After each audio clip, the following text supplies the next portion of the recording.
વડોદરા જિલ્લા પંચાયતના શાસકોમાં જ અંદરોઅંદર જૂથબંધી હોવાનો પુરાવો સામે આવ્યો છે।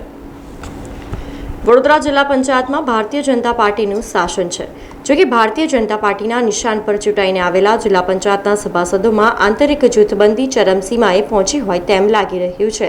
આજે વડોદરા જિલ્લા પંચાયતની બજેટ અંગેની સામાન્ય સભા નવી કલેક્ટર કચેરી ખાતે મળવા પામી હતી। બજેટની સામાન્ય સભા પૂર્ણ થયા બાદ જિલ્લા પંચાયત વડોદરા દ્વારા પ્રતિ વર્ષે છાપવામાં આવતી ડાયરીનું વિમોચન કાર્યક્રમ યોજવામાં આવ્યો હતો।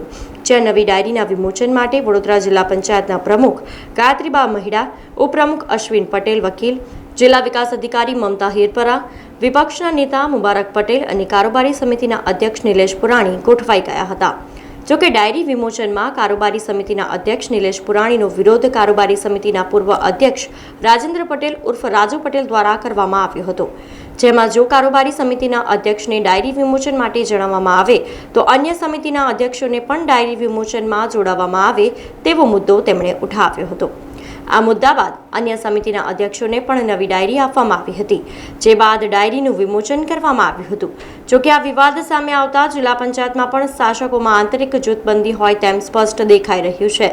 આ પ્રકારનો બનાવ બનવા પામતા વડોદરા જિલ્લા પંચાયતના પૂર્વ પ્રમુખ અશોક પટેલ સમજાવટની ભૂમિકામાં હોય તે રીતે કારોબારી સમિતિના પૂર્વ અધ્યક્ષ રાજેન્દ્ર પટેલ ઉર્ફ રાજુ પટેલને ડાયરી આપી તેમને સમજાવતા હોય તે રીતે કેમેરામાં કેદ થયા હતા। સાથે મળીને વધાવીએ બધા સદસ્યોને વિનંતી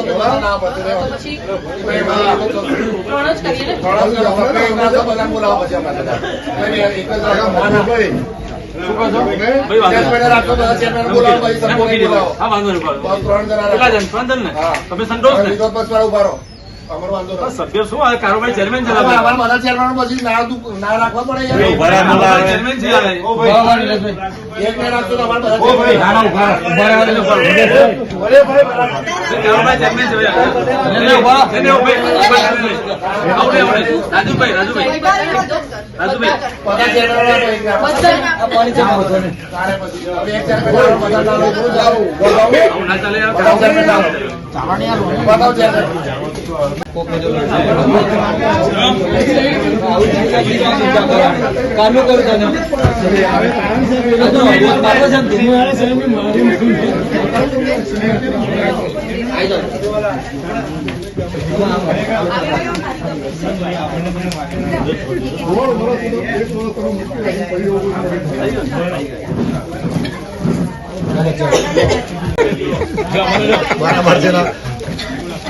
સમાચારોના સતત અપડેટ માટે TNN ન્યૂઝને YouTube પર સબસ્ક્રાઇબ કરી બેલ આઇકોન પ્રેસ કરો અને અમારી સાથે જોડાયેલા રહો Facebook, Instagram અને Twitter ઉપર।